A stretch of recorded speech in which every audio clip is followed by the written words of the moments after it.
Ne donne pas à manger à cet infirme, sinon je te fouetterai. Sa belle-mère la fouetta et l'insulta pour avoir donné à manger à un pauvre homme infirme avec le peu de nourriture qu'elle avait. Tout le monde pensait qu'il n'était qu'un mendiant inutile assis au bord de la route. Mais ce qu'ils ignoraient, c'est que cet homme n'était ni pauvre ni infirme. La vérité à son sujet était inimaginable. Et très bientôt, ce secret allait bouleverser la vie d'Ariba à jamais. Ariba avait 22 ans, et pourtant la vie lui avait déjà imposé de lourds fardeaux. Du vivant de son père, la maison était un havre de paix et de sécurité. C'était un homme doux, qui croyait en la justice et la bonté. Mais tout a basculé le jour de sa mort. Après son décès, Ariba a été confiée à sa belle-mère, Mamalu. Cette femme n'avait jamais vraiment accepté Ariba comme sa propre fille. Mais une fois le père d'Ariba disparu, Mamalu ne prit plus la peine de dissimuler son ressentiment. Dès lors, Ariba ne fut plus qu'une servante dans la maison. Chaque journée commençait avant l'aube. Tandis que le reste de la famille dormait paisiblement, Ariba était déjà levée. Elle balayait la cour, puisait de l'eau au puits voisin, lavait le linge et préparait le petit déjeuner. Quand Mamalu et sa fille Ajoba se réveillèrent, la plupart des tâches matinales avaient déjà été accomplies par les mains fatiguées d'Ariba. Ajoba menait une vie bien différente. Elle était fière, gâtée et paresseuse. Pendant qu'Ariba travaillait sans relâche, Ajoba passait ses journées à se faire belle et à rendre visite à ses amis. Elle aidait rarement aux tâches ménagères, et pourtant Mamalu ne cessait de la complimenter. « Regardez ma fille », disait fièrement Mamalu. « Elle sait se comporter en dame. » Puis elle se tournait vers Ariba, le regard froid. « Et toi » ajoutait-elle sèchement, « tu n'es qu'un fardeau dans cette maison. » Ariba répondait rarement. Elle avait appris que se défendre ne faisait qu'aggraver les choses. Chaque fois que quelque chose n'allait pas à la maison, la faute lui était toujours imputée. Si une assiette se cassait, Ariba était responsable. Si de l'eau se renversait, Ariba était négligent. Si le repas était terminé avant la fin, Ariba était accusé de vol. Parfois, la colère de Mamalu se manifestait physiquement. Elle giflait Ariba ou la battait avec un manche à balai pour la moindre erreur. Ajoba, souvent à proximité, observait la scène avec une satisfaction silencieuse. À certaines occasions, elle a même ajouté de fausses accusations pour aggraver la situation. Un après-midi, une voisine, Madame Ya, a entendu Ariba pleurer derrière la maison.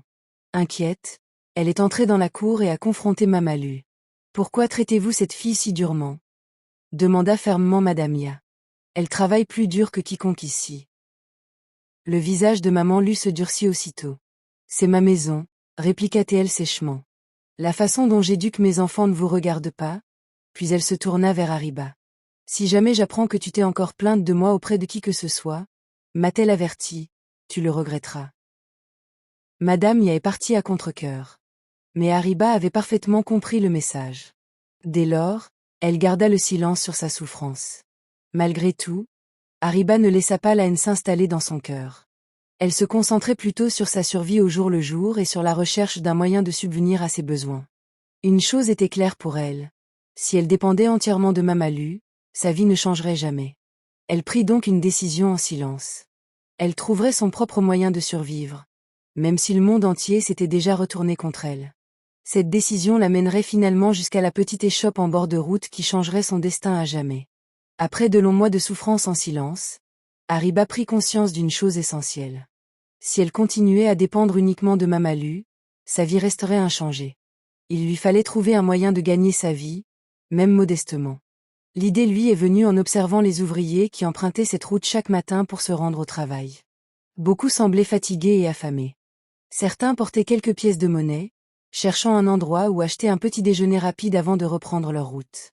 Ariba y vit une opportunité. Avec les quelques économies qu'elle avait secrètement mises de côté grâce au cadeau que lui avait offert son défunt père, elle acheta une petite bouilloire, quelques tasses et du pain. Elle acquit également une simple table en bois auprès d'un menuisier qui accepta de la lui vendre à bas prix après avoir entendu son histoire. Peu après, Ariba construisit un petit étal en bord de route, non loin de sa maison. La construction était très rudimentaire. Les murs étaient faits de vieilles planches de bois et le toit de tôle rouillée. L'échoppe se trouvait sous un grand acajou, où l'on pouvait s'asseoir un instant avant de reprendre ses activités. Chaque matin, Ariba se levait avant l'aube. Pendant que Mamalu et Ajoba dormaient encore, elle préparait tranquillement le thé et coupait du pain frais. Lorsque les premiers ouvriers ont commencé à descendre la rue, Son petit étal était déjà ouvert. Les débuts furent difficiles. Beaucoup de gens l'ignoraient car il était nouveau. Mais Ariba restait patiente et respectueuse. Chaque fois que quelqu'un passait, elle le saluait poliment. Bonjour monsieur. Bonjour madame. Je vous en prie. Sa voix était calme et sincère. Un matin, un chauffeur de bus nommé Kojo s'arrêta à l'échoppe. Il commanda du thé et du pain avant de commencer sa tournée. Après avoir terminé son repas, il observa attentivement Ariba. Vous dirigez cet endroit seul? Demanda-t-il. Oui, monsieur, répondit Ariba respectueusement. Kojo acquiesça. Le thé est bon, dit-il. Je vais amener plus de chauffeurs. Et il tint parole. Plusieurs chauffeurs commencèrent à s'arrêter à son stand tous les matins. Ariba s'est rapidement constitué un petit groupe de clients réguliers. Un instituteur du nom de Monsieur Mansa est également devenu l'un de ses clients fidèles. Il avait remarqué quelque chose d'inhabituel chez elle. Certains matins, elle servait les clients mais ne mangeait jamais rien elle-même. Un jour, il lui demanda doucement. « Vous sautez toujours le petit déjeuner ?» Ariba tenta de sourire. « Je mange plus tard, monsieur. » Monsieur Mansa ne protesta pas. Mais depuis ce jour, il payait souvent plus cher que le prix des repas. Quand Ariba tenta de lui rendre la monnaie, il se contenta de secouer la tête. « Garde-le, » disait-il. « Ta nourriture le mérite. » Bien que l'étal fût petit et les profits modestes, cette activité procurait à Ariba quelque chose qu'elle n'avait jamais vraiment ressenti auparavant. Un léger sentiment d'indépendance. Mais même avec sa nouvelle activité, la vie à la maison n'était pas devenue plus facile. Chaque soir, Mamalu réclamait une partie de l'argent gagné par Ariba. Si la somme était trop faible, Mamalu l'accusait de cacher de l'argent. « Ne crois pas que tu deviens riche grâce à cette petite table, » l'avertit un soir. « Tout ce que tu gagnes appartient toujours à cette maison. » Ariba remit l'argent sans discuter. Malgré la pression et l'épuisement, elle continua de travailler chaque jour. Peu à peu, son étal devint célèbre non seulement pour son thé et son pain, mais aussi pour quelque chose de bien plus précieux. La gentillesse de la jeune femme qui tenait l'échoppe. Ariba ignorait encore qu'une de ses futures clientes allait bouleverser sa vie. Peu à peu, le petit étal d'Ariba, en bord de route, était devenu un passage obligé pour de nombreux automobilistes. Les ouvriers s'arrêtaient prendre le thé avant de partir travailler. Les chauffeurs achetaient du pain avant d'entreprendre de longs trajets. Certains clients restaient même quelques minutes pour discuter avec elle, appréciant son calme et son respect. Mais tous ceux qui s'approchaient de l'étal n'étaient pas bien accueillis. Un après-midi, une silhouette étrange apparut au bord de la route. Un vieil homme assis dans un fauteuil roulant usé. Il repoussa lentement la chaise avec ses mains. Le mouvement semblait difficile et douloureux. Ses vêtements étaient déchirés et ses jambes étaient enveloppées de bandages sales. La poussière lui couvrait le visage et sa barbe semblait mal taillée. Nombreux furent ceux qui manifestèrent immédiatement du dégoût. Un groupe de conducteurs, assis non loin de là, éclata de rire en le voyant s'approcher. « Ce fou est revenu », dit l'un d'eux. Un autre secoua la tête et éloigna sa chaise. « Ne vous approchez pas », les avertit-il. « Vous allez faire fuir les clients. » Le vieil homme ne dit rien. Il continua simplement à pousser lentement son fauteuil roulant jusqu'à l'ombre de l'acajou près de l'étal d'Ariba. Ariba observa un instant en silence. Elle remarqua quelque chose qui semblait échapper aux autres. L'homme paraissait fatigué. Ses mains tremblaient légèrement à force de pousser la chaise sur la route accidentée. Au lieu de le chasser comme les autres, Ariba s'avança. « Bonjour monsieur », dit-elle poliment. Le vieil homme la regarda avec surprise. La plupart des gens évitaient de lui parler directement. « Vous pouvez vous asseoir ici », poursuivit Ariba en désignant un endroit à côté de l'étal où l'ombre était plus dense. Le vieil homme y installa lentement son fauteuil roulant. « Merci », dit-il doucement. Sa voix était calme et douce, bien différente de ce que l'on attendait de celui qu'on appelait un mendiant fou. Ariba versa une tasse de thé chaud et déposa 2 tranches de pain sur une petite assiette. Puis elle les posa devant lui. « Mangez, je vous en prie », dit-elle. Le vieil homme fixa la nourriture un instant. « Vous me donnez ça ?» demanda-t-il. « Oui », répondit simplement Ariba. Il hésita un instant avant d'accepter l'assiette. « D'habitude, on me congédie », dit-il à voix basse. Ariba esquissa un sourire. « Tout le monde mérite de manger », répondit-elle. Le vieil homme hocha lentement la tête et commença à manger. Plusieurs marchands des environs observaient la scène avec incrédulité. Une vendeuse de légumes s'est penchée vers Ariba et lui a murmuré. « Cet homme va faire fuir vos clients. » Vous ne devriez pas l'encourager. Mais Hariba a ignoré l'avertissement. Après avoir terminé son repas, le vieil homme la regarda de nouveau. « Quel est votre nom » demanda-t-il. « Je m'appelle Hariba » répondit-elle. Il hocha la tête, pensif. « Vous pouvez m'appeler Monsieur Joe » dit-il. À partir de ce jour, Monsieur Joe commença à fréquenter régulièrement l'étal d'Hariba. Il ne mendiait jamais à voix haute comme les autres mendiants de rue. Au contraire, il arrivait discrètement et s'asseyait près de l'étal. Parfois, Hariba lui offrait du thé. Parfois, elle lui donnait du pain ou du jus de fruits. Même les jours de vaches maigres et de pénurie alimentaire, elle partageait ce qu'elle avait. Nombreux étaient ceux qui continuaient de se moquer du vieil homme. Mais Monsieur Joe ne disputait jamais avec personne. Il restait simplement assis tranquillement près de l'étal, observant Hariba servir les clients avec patience et gentillesse. Et bien qu'Hariba ne le sût pas encore, l'homme discret en fauteuil roulant l'observait avec la même attention, car le monde le prenait pour un mendiant sans ressources. Mais la vérité sur Monsieur Joe était insoupçonnée par tous ceux qui tenaient ce stand de bord de route. Au fil des jours, Monsieur Joe devint une figure familière près du stand d'Hariba. Il ne causa jamais de problème et ne mendia jamais bruyamment comme les autres mendiants de rue. La plupart du temps, il restait assis tranquillement dans son fauteuil roulant, observant le petit groupe de personnes qui se rassemblaient chaque matin autour de l'étal. Hariba le traitait avec le même respect que tous ses clients. À chaque fois qu'il arrivait, elle le saluait poliment et lui offrait quelque chose à manger. Parfois, c'était du thé et du pain. D'autres fois, c'était du jus de fruits si elle en avait préparé ce jour-là. Un matin, l'activité fut particulièrement calme. Plusieurs clients habituels étaient absents. Et les rares passants étaient pressés. À midi, Hariba avait très peu vendu. La maigre somme d'argent qu'elle avait dans son récipient ne suffisait même pas à couvrir la somme quotidienne que maman Lou attendait d'elle. Hariba savait que si elle rentrait avec trop peu d'argent, sa belle-mère l'accuserait de le cacher. Pourtant, lorsque Monsieur Joe arriva cet après-midi-là, elle le salua comme d'habitude. Mais ce jour-là, le vieil homme paraissait plus faible qu'auparavant. Ses épaules étaient légèrement voûtées et ses mains tremblaient tandis qu'il poussait le fauteuil roulant vers l'étal. « Je n'ai pas mangé depuis 2 jours, dit-il à voix basse. Hariba marqua une pause. Elle baissa les yeux vers la table devant elle. Il ne restait plus qu'une seule assiette de nourriture. C'était le repas qu'elle s'était préparé, car elle n'avait rien mangé depuis le petit matin. Pendant quelques secondes, elle resta silencieuse. Puis, elle lui tendit doucement l'assiette. « Mangez, je vous en prie, » dit-elle. Monsieur Joe parut surpris. « Vous me donnez encore votre nourriture ?» demanda-t-il lentement. Hariba acquiesça. « Je peux cuisiner plus tard, » répondit-elle calmement. Monsieur Joe la regarda attentivement avant de commencer à manger. Son regard était pensif, comme s'il observait en silence la jeune femme qui se tenait devant lui. Malheureusement, quelqu'un d'autre les observait également. De l'autre côté de la rue, Ajoba s'était arrêtée un instant en rentrant de chez une amie. Quand elle vit Hariba donner à manger au mendiant infirme, son visage se crispa aussitôt d'irritation. Au lieu d'éprouver de la compassion, Ajoba ressentit de la colère. Elle fit demi-tour brusquement et rentra chez elle en hâte. Quand Hariba ferma enfin son étal ce soir-là et rentra chez elle, Mama lui l'attendait déjà dans la cour. Son visage était sombre, empli de colère. « J'ai entendu quelque chose d'intéressant aujourd'hui, » dit froidement Mamalu.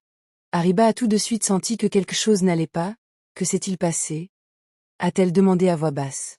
Maman lui s'est avancée. « Ils disent que tu nourris un mendiant crasseux avec la nourriture que tu vends. » Hariba essaya d'expliquer calmement. Il avait faim. Il n'avait rien à manger.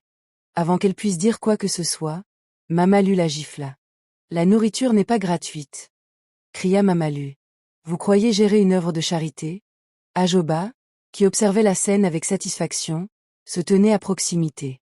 « Elle lui donne à manger presque tous les jours, » ajouta-t-il. « Parfois, même le pain qu'elle vend aux clients. » Mama lui a saisi un manche à balai et a frappé Hariba à plusieurs reprises. « Si tu veux tant aider les mendiants, » a-t-elle crié. « Alors va vivre avec eux. » Ce soir-là, Mama lui instaura une nouvelle règle. Désormais, Hariba devait rapporter une somme d'argent fixe chaque soir. Si elle revenait avec moins, elle serait punie. Cette règle rendait la situation d'Hariba encore plus difficile. Mais malgré la douleur et l'humiliation, Hariba ne changea pas de comportement. La fois suivante où Monsieur Joe se présenta à l'étal, elle le salua avec la même gentillesse. Car Hariba comprenait quelque chose que les autres ignoraient. Elle savait ce que c'était que d'avoir faim. Elle savait qu'abandonner une personne dans le besoin ne ferait qu'assombrir le monde. Ce qu'elle ignorait, c'est que ces simples gestes de bonté étaient remarqués par quelqu'un qui l'observait discrètement. Et bientôt, ces observations silencieuses allaient bouleverser sa vie d'une manière inattendue. La vie d'Ariba continuait de suivre le même rythme difficile. Chaque matin, elle se levait avant l'aube, préparait du thé et du pain, puis ouvrait son petit étal en bord de route. Les clients allaient et venaient, certains amicaux, d'autres silencieux. Mais la plupart la reconnaissaient désormais comme la jeune femme travailleuse qui saluait toujours poliment tout le monde. Un après-midi, un événement inhabituel se produisit. Une luxueuse Jeep noire s'arrêta sur le bord de la route, près de l'étal d'Ariba. C'était le genre de véhicule qu'on voyait rarement dans ce quartier. Plusieurs commerçants alentour interrompirent leurs activités et observèrent avec curiosité la portière s'ouvrir. Un homme grand et élégant en sortit. Ses vêtements étaient élégants et son allure respirait l'assurance et l'autorité. Il s'approcha calmement de l'étal d'Ariba et commanda une bouteille de jus de fruits. Ariba le salua poliment, comme elle le faisait avec tous ses clients. « Bonjour monsieur. Je vous en prie. » Elle lui tendit le verre et attendit respectueusement qu'il l'ouvre. Mais au lieu de se concentrer sur le jus, l'homme ne cessait de jeter des coups d'œil sur le côté de l'étal. Il regardait monsieur Joe. Pendant plusieurs secondes, l'homme fixa le vieux mendiant avec une surprise manifeste, comme s'il le reconnaissait mais n'en croyait pas ses yeux. Monsieur Joe resta calme et ne dit rien. L'homme termina lentement son jus, tout en observant le mendiant. Puis il paya sa boisson et retourna à sa voiture sans poser de questions. Quelques instants plus tard, la Jeep noire s'éloigna. Ariba n'y prêta guère attention. Pour elle, cet homme n'était qu'un client de passage. Mais la situation était plus complexe qu'il n'y paraissait. Plus tard dans la soirée, deux hommes inconnus se présentèrent séparément au stand. Le premier commanda un thé et posa des questions anodines. « Depuis combien de temps vendez-vous ici ?» demanda-t-il. « Presque 1 an, » répondit Ariba. « Et le mendiant assis là ?» poursuivit l'homme. « Vient-il souvent ?» « Oui, » répondit Ariba honnêtement. « Il vient presque tous les jours. » L'homme hocha la tête, pensif, avant de partir. Peu après, un autre inconnu arriva. Celui-ci acheta du pain et posa des questions sur la vie d'Ariba. « Vous habitez dans le coin ?» demanda-t-il. « Oui, » répondit-elle. « Et vous aidez cet homme même quand les affaires sont calmes. » Ariba parut un peu perplexe, mais répondit sincèrement. « Si quelqu'un a faim, il n'est pas juste de l'ignorer, » dit-elle. L'inconnu l'observa un instant, puis la remercia discrètement et s'en alla. Ariba l'ignorait. Mais ces hommes n'étaient pas des clients ordinaires. Il s'agissait d'enquêteurs envoyés par quelqu'un qui avait discrètement observé sa gentillesse. Pendant ce temps, monsieur Joe restait assis dans son fauteuil roulant, observant attentivement les alentours. Plus tard dans la soirée, après la fermeture du stand et le retour au calme sur la route, il regarda dans la direction où la Jeep noire avait disparu. Un léger sourire pensif effleura son visage. Le plan qu'il avait secrètement préparé commençait enfin à se concrétiser. Mais Ariba n'en savait toujours rien. Pour elle, la vie restait une lutte constante pour la survie. Elle ignorait que la simple bonté dont elle faisait preuve chaque jour attirait peu à peu l'attention de personnes influentes. Et bientôt, un événement inattendu allait se produire, faisant disparaître à jamais la mystérieuse vieille mendiante. Le lendemain matin, Ariba se réveilla comme d'habitude. Elle prépara le thé, coupa le pain et disposa soigneusement les petites bouteilles de jus de fruits sur sa table en bois. À l'arrivée des premiers clients, elle les salua poliment et les servit comme à son habitude. Mais ce jour-là, quelque chose clochait. Monsieur Joe n'était pas arrivé. Au début, Ariba ne s'inquiéta pas. Parfois, le vieil homme arrivait plus tard dans l'après-midi. Elle continuait de servir les clients tout en jetant de temps à autre un coup d'œil vers la route, s'attendant à voir le fauteuil roulant familier s'approcher lentement. Les heures passèrent. Monsieur Joe ne se présenta toujours pas. En fin d'après-midi, Ariba commença à s'inquiéter. Elle s'était habituée à voir le vieil homme tous les jours. Même s'il parlait peu, sa présence discrète était devenue une habitude quotidienne. Ce soir-là, en fermant son étal, elle jeta un dernier coup d'œil au bout de la rue. Le fauteuil roulant n'apparut jamais. Le lendemain, elle attendit de nouveau. Mais monsieur Joe était toujours introuvable. Ariba commença à interroger les passants pour savoir s'ils l'avaient vu. Elle s'adressa d'abord à Kojo, le chauffeur de bus qui achetait souvent du thé à son étal. « Avez-vous vu le vieil homme assis ici ?» demanda-t-elle. Kojo secoua la tête. « Non », répondit-il. Je ne l'ai pas vu depuis plusieurs jours. Elle interrogea alors une vendeuse de légumes de l'autre côté de la rue. Ce mendiant, dit la femme. Il a peut-être déménagé. Les gens comme lui errent toujours. Mais Arriba n'était pas convaincu. Monsieur Joe ne s'était jamais éloigné auparavant. Il revenait toujours au même endroit. Les jours passèrent et son inquiétude grandit. Le 4e jour sans le voir, Arriba, après avoir fermé son étal, fit quelques pas le long de la route. Elle scruta attentivement les alentours, espérant le trouver se reposant non loin de là. Mais le fauteuil roulant était introuvable. Lorsqu'elle rentra chez elle ce soir-là, Ajoba remarqua immédiatement son air soucieux. « Pourquoi as-tu l'air si sérieuse » demanda-t-il avec un sourire moqueur. Arriba hésita avant de répondre. « Je n'ai pas vu Monsieur Joe depuis plusieurs jours, » dit-elle doucement. Ajoba éclata de rire. « Ton ami mendiant » dit-elle. « Peut-être qu'il est enfin mort. » Arriba ne répondit rien. Mamalu surprit la conversation et entra dans la pièce. « Bien, » dit-elle froidement. « Cela signifie que vous cesserez de gaspiller de la nourriture pour des inconnus inutiles. » Arriba baissa la tête et resta silencieuse. Mais intérieurement, elle se sentait mal à l'aise. Monsieur Joe avait toujours paru calme et réfléchi. Sa disparition avait quelque chose d'étrange. Le 7e jour après sa disparition, Arriba disposait des tasses sur sa table lorsqu'un homme en costume s'approcha de l'étal. Il ne commanda rien. Au lieu de cela, il lui tendit poliment une enveloppe brune. « On me l'a donnée pour vous, » dit l'homme. Arriba parut perplexe. « Pour moi ?» demanda-t-elle. L'homme acquiesça. « Oui. » Vous aviez pour instruction de la recevoir en personne. Après avoir remis l'enveloppe, l'homme est parti aussitôt. Arriba est restée silencieuse un instant avant de l'ouvrir. À l'intérieur, un court message était écrit sur une carte blanche immaculée. Venez à la Maison Blanche avant 13 heures. N'en parlez à personne. Arriba fixa le message, incrédule. La Maison Blanche était l'une des demeures les plus luxueuses de toute la ville. Seules les personnes riches et influentes y résidaient. Elle n'avait jamais mis les pieds dans ce quartier auparavant. Pendant plusieurs minutes, elle hésita à ignorer le message. Mais au fond d'elle-même, elle ressentait un étrange lien entre l'invitation et la disparition de Monsieur Joe. La curiosité et l'inquiétude finirent par la pousser à prendre une décision. Le lendemain, elle se rendrait à la Maison Blanche pour découvrir la vérité. Arriba était loin de se douter que la rencontre qui l'attendait bouleverserait sa vie. Le message contenu dans l'enveloppe la hantait toute la nuit. Elle n'arrêtait pas d'y penser. Les instructions étaient simples mais mystérieuses. Venez à la Maison Blanche avant 13 heures. N'en parlez à personne. Arriba avait déjà entendu parler de la Maison Blanche. Elle était réputée comme l'une des demeures les plus luxueuses de la ville, appartenant à de riches hommes d'affaires et à des personnalités influentes. Les gens ordinaires n'avaient généralement aucune raison de s'y rendre. Au début, elle se demanda si le message n'avait pas été remis à la mauvaise personne. Mais l'homme qui avait déposé l'enveloppe l'avait clairement appelé par son nom. Le lendemain matin, Arriba ouvrit son étal comme d'habitude. Elle servit du thé et du pain à ses clients habituels et tenta de se concentrer sur son travail. Mais ses pensées revenaient sans cesse à la mystérieuse invitation. À midi, elle ferma son étal plus tôt que d'habitude. Elle mit le reste du pain dans un petit récipient et verrouilla soigneusement son étal en bois. Puis elle entreprit le long voyage vers la Maison Blanche. En parcourant la ville, les bâtiments devenaient plus grands et plus élégants. Les rues étaient plus propres. Et les maisons semblaient bien plus luxueuses que tout ce qu'elle avait vu auparavant. Finalement, elle arriva devant les hautes grilles de la Maison Blanche. 2 gardes du corps se tenaient près de l'entrée.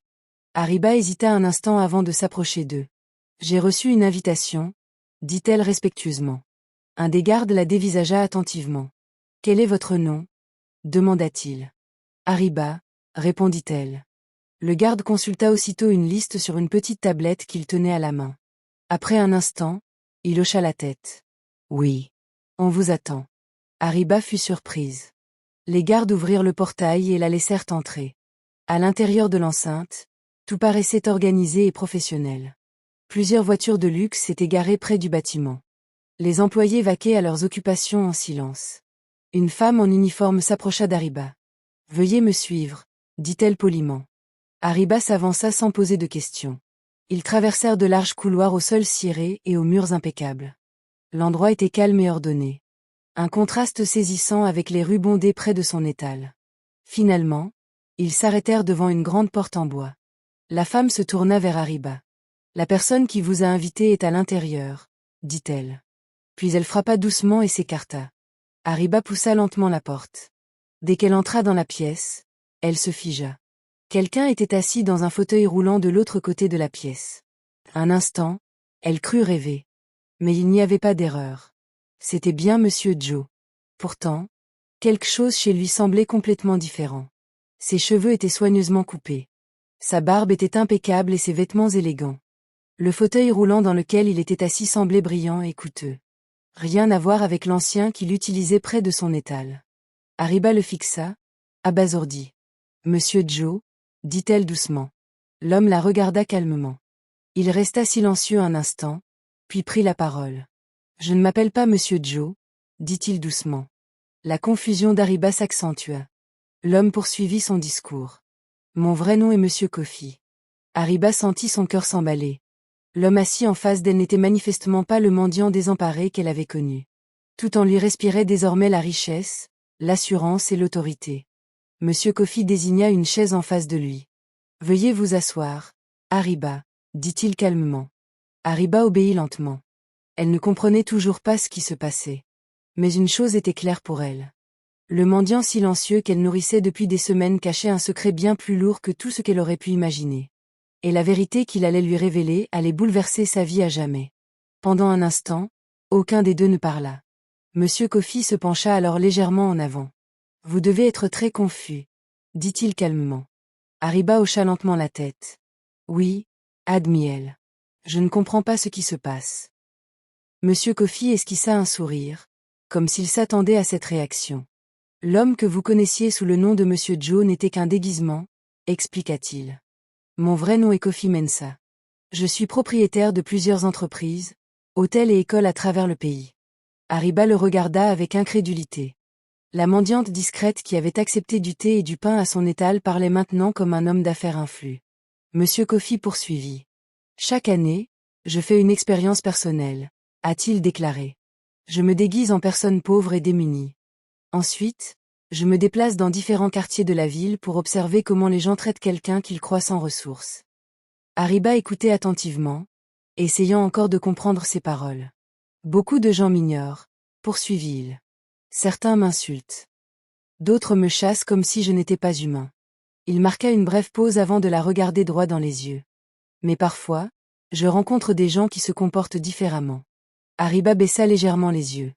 Tu m'as aidé alors que tu n'avais presque rien, dit-il. Tu m'as offert du thé et du pain même quand les affaires étaient au ralenti. Tu m'as respecté alors que les autres se moquaient de moi. Ariba parla doucement. Je ne t'ai donné à manger que parce que tu avais faim. Monsieur Coffey acquiesça. C'est précisément pour cela que vous m'avez impressionné, répondit-il. Il désigna ensuite le fauteuil roulant. Cette chaise faisait partie du déguisement, expliqua-t-il. Puis, lentement, il posa les mains sur les accoudoirs et se leva. Ariba se redressa aussitôt, stupéfaite. Vous pouvez marcher? Demanda-t-elle. Oui, répondit calmement Monsieur Coffey. Ce mouvement confirma ce qu'elle soupçonnait. La faiblesse qu'elle avait déjà perçue était soigneusement feinte. Monsieur Coffey traversa lentement la pièce et s'arrêta près de la fenêtre. Pendant des semaines, je vous ai observé attentivement, dit-il. Je ne suis pas le seul. Certains de mes collaborateurs sont également passés à votre stand et vous ont posé des questions. Ariba s'est immédiatement souvenu des inconnus qui lui avaient parlé quelques jours auparavant. Ils ont été envoyés par vous? A-t-elle demandé. Oui, confirma-t-il. Ils étaient là pour en apprendre davantage sur votre personnalité. Monsieur Coffey se retourna vers elle. Ils m'ont dit quelque chose d'intéressant, poursuivit-il. Ils ont dit que tu m'avais aidé même quand ta propre vie était difficile. Même après que ta belle-mère t'ait puni pour cela. Ariba garda le silence. Monsieur Coffey l'observa un instant. Beaucoup de gens ne font preuve de gentillesse que lorsqu'ils attendent quelque chose en retour, dit-il. Mais votre gentillesse venait du cœur. Puis il retourna vers le fauteuil roulant et y posa la main. C'est pourquoi je vous ai invité aujourd'hui. Ariba était à la fois nerveuse et curieuse. Que va-t-il se passer maintenant? Demanda-t-elle à voix basse. Monsieur Coffey esquissa un sourire. Il est temps maintenant que ta vie change, répondit-il. Mais Ariba était loin d'imaginer à quel point ce changement serait radical. Elle restait silencieuse dans la grande pièce, essayant encore de comprendre tout ce que Monsieur Coffey venait de lui révéler. Quelques jours auparavant, Elle servait du thé et du pain à l'homme qu'elle croyait être un mendiant sans ressources. À présent, elle se trouvait dans l'une des demeures les plus luxueuses de la ville, en pleine conversation avec un homme d'affaires influent. Monsieur Kofi regagna sa place et fit signe à Araba de se rasseoir. « Détendez-vous, dit-il calmement. Vous n'avez rien à craindre. » Araba s'assit lentement, bien que son cœur battît encore la chamade. Pendant de nombreuses années, poursuivit Monsieur Kofi, j'ai cru que le vrai caractère ne se révélait que lorsque les gens pensaient être seuls au monde. Il expliqua avoir mené des expériences similaires dans différents quartiers de la ville, se déguisant parfois en mendiant. Parfois, il faisait semblant d'être un ouvrier en difficulté. La plupart des gens échouent au test, disait-il honnêtement. Certains m'insultent. Certains essaient de me voler. D'autres font semblant de ne pas me voir. Il marqua une pause avant de reprendre. Mais parfois, je rencontre quelqu'un dont la gentillesse est sincère. Araba baissa les yeux modestement. Je n'ai rien fait de spécial, dit-elle doucement. Monsieur Kofi secoua la tête. Vous avez donné votre propre nourriture à quelqu'un que vous croyez démuni, répondit-il. Même si cela a causé des problèmes chez vous. Il appuya ensuite sur un bouton d'un petit appareil posé sur la table à côté de lui. En quelques secondes, la grande porte s'ouvrit et deux assistants entrèrent dans la pièce, portant une petite tablette et plusieurs documents. L'un d'eux déposa la tablette sur la table et tourna l'écran vers Araba. Plusieurs clips vidéo ont commencé à défiler sur l'écran. Araba a immédiatement reconnu les scènes. Il s'agissait d'enregistrements réalisés en bord de route, près de son étal. Dans une vidéo, elle servait du thé à Monsieur Joe. Dans une autre, elle lui tendait son assiette. Un autre extrait montrait Mamalu lui criant dessus dans la cour après qu'Ajoba l'eût dénoncé. Araba était gênée. « Vous avez tout enregistré ?» demanda-t-elle doucement. « Oui, » répondit Monsieur Kofi. « Il était important pour moi de voir la vérité clairement. » Les assistants quittèrent discrètement la pièce après avoir récupéré la tablette. Monsieur Kofi se releva alors. « Je crois que les gens comme toi méritent des opportunités, » dit-il. Il se dirigea vers la porte et fit signe à Araba de le suivre. « Viens avec moi, » dit-il. Ils traversèrent le grand bâtiment et sortirent par l'entrée principale. Dehors, plusieurs véhicules de luxe les attendaient. Araba hésita. « Je ne comprends pas où nous allons, » dit-elle. Monsieur Kofi sourit calmement. « Vous verrez, » répondit-il. Il ouvrit la portière d'un des véhicules et l'invita à monter. Peu après, le petit convoi se mit en route à travers la ville. Quelques minutes plus tard, les véhicules s'arrêtèrent devant un grand bâtiment moderne aux larges baies vitrées et aux portes élégantes. Araba leva les yeux vers le bâtiment, perplexe. Puis elle remarqua le grand panneau placé au-dessus de l'entrée.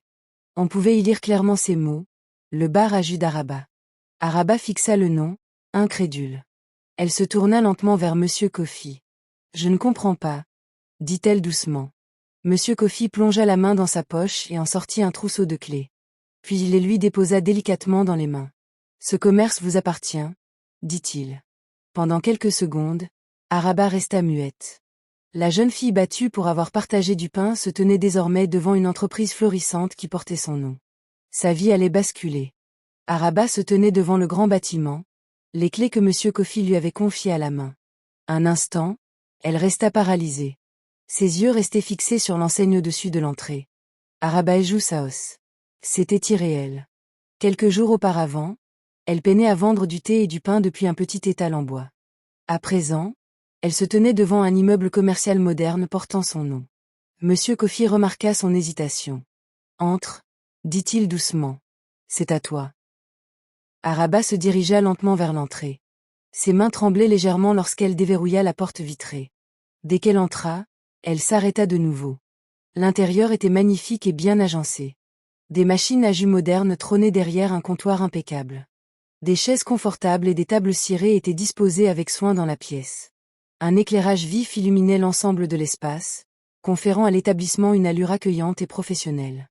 Plusieurs personnes se trouvaient déjà à l'intérieur du bâtiment.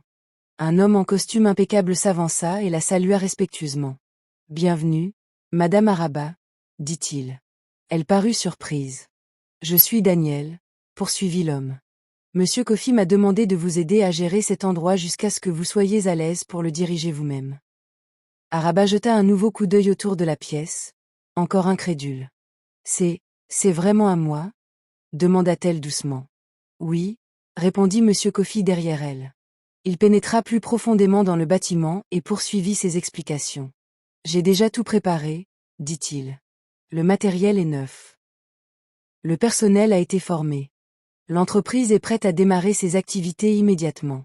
Il désigna du doigt plusieurs employés qui se tenaient respectueusement à proximité. Ces gens vous aideront, ajouta-t-il. Vous n'aurez pas à tout gérer seul. Araba sentit les larmes lui monter aux yeux. Pendant des années, elle avait vécu sous le joug constant des critiques et des punitions. On la traitait comme si ses efforts ne valaient rien. Et pourtant, à présent, on lui confiait une entreprise entière simplement parce qu'elle avait choisi la bienveillance. Monsieur Kofi remarqua sa réaction émue. Ne voyez pas cela comme de la charité, dit-il calmement. Voyez-le plutôt comme un investissement dans une personne qui a prouvé qu'elle comprend la valeur de la compassion. Il marqua une pause avant de reprendre. Le succès ne se mesure pas uniquement à l'argent. Il se mesure aussi à la façon dont nous traitons les autres. Araba hocha lentement la tête. Je ne vous décevrai pas, dit-elle sincèrement. Monsieur Kofi sourit. Je sais que vous ne le ferez pas. Au cours des semaines suivantes, Araba a commencé à apprendre à gérer l'entreprise. Daniel et les autres membres du personnel lui ont patiemment enseigné tout ce qu'elle devait savoir. Elle apprit à se servir des machines, à gérer les stocks et à servir les clients efficacement. La nouvelle de l'ouverture du bar à jus se répandit rapidement dans toute la ville. L'histoire de cette jeune femme qui vendait autrefois du thé au bord de la route attira la curiosité de nombreux habitants. Même Mamalu et Ajoba finirent par entendre la nouvelle. Au début, ils refusèrent d'y croire. Mais bientôt, la vérité leur parvint. La jeune fille qu'ils avaient jadis insultée et punie était devenue propriétaire de l'un des bars à jus les plus réputés de la ville. Et l'histoire d'Araba ne faisait que commencer. Car le succès qu'elle venait d'acquérir lui donnerait bientôt l'occasion d'aider de nombreuses autres personnes confrontées aux mêmes difficultés qu'elle avait connues. L'ouverture du bar à jus d'Araba est rapidement devenue l'un des événements les plus commentés de la ville. La jeune femme dont le nom s'affichait désormais fièrement au-dessus de l'entrée de ce magnifique commerce suscitait la curiosité. Nombreux étaient les clients venus simplement pour découvrir les lieux.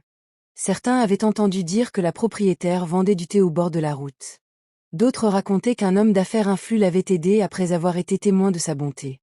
Mais ceux qui rencontrèrent Araba comprirent vite une chose importante. Le succès n'avait pas changé son caractère. Même si elle possédait désormais une entreprise moderne avec du personnel qualifié et des machines coûteuses, Araba accueillait toujours les gens de la même manière qu'à son étal en bord de route. Bienvenue, disait-elle poliment. Entrez, je vous prie. Elle traitait chaque visiteur avec respect, qu'il soit riche ou pauvre. En quelques semaines, l'entreprise connut une croissance rapide.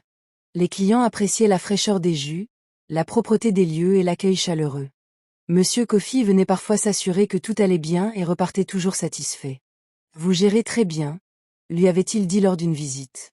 Je savais que j'avais pris la bonne décision. Mais Araba n'a jamais oublié sa vie d'avant. Elle se souvenait des jours où elle peinait à s'acheter du pain. Elle se souvenait de la douleur d'avoir été insultée pour avoir aidé une personne affamée. Forte de ses souvenirs, elle prit une décision importante. Chaque soir après la fermeture du magasin, le personnel emballait le pain restant et préparait du thé pour les personnes sans ressources. Des hommes et des femmes sans abri commencèrent à se rassembler près de la boutique, sachant qu'Araba ne les refuserait jamais. Bientôt, dans toute la ville, on parla de cette jeune femme d'affaires qui nourrissait les pauvres tous les soirs. Un après-midi, un événement inattendu se produisit. Deux silhouettes familières s'avancèrent lentement vers l'entrée du bar à jus. C'étaient Mamalu et Ajoba. Leur assurance avait disparu. Les expressions de fierté qu'ils arboraient autrefois avaient disparu. Lorsqu'Araba les vit, elle s'arrêta un instant. Les souvenirs de son douloureux passé lui revinrent brièvement en mémoire. Les insultes. Les punitions. La nuit où elle s'était couchée le ventre vide. Maman lui baissa la tête.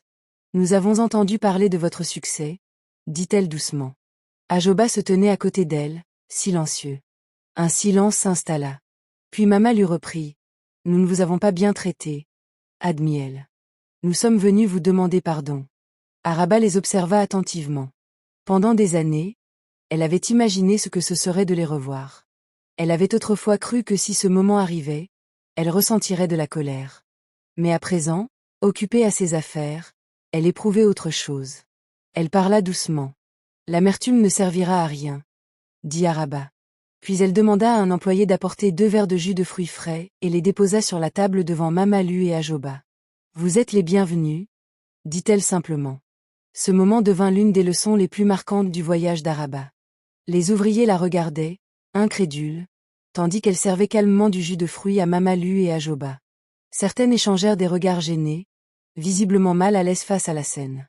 Elles avaient déjà entendu le récit de la façon dont ces deux femmes l'avaient traitée par le passé. Et pour elles, cela clochait. Quelques ouvriers murmuraient entre eux, se demandant pourquoi Araba faisait preuve de bonté envers ceux qui lui avaient causé tant de souffrance. Daniel, incapable de dissimuler son inquiétude, s'avança. « Madame Araba, dit-il respectueusement, pourquoi aidez-vous des gens qui vous ont tant blessé? Après tout ce qu'ils vous ont fait, ils ne méritent pas cette bonté. » Araba le regarda calmement, d'une voix douce et posée. « Daniel, répondit-elle.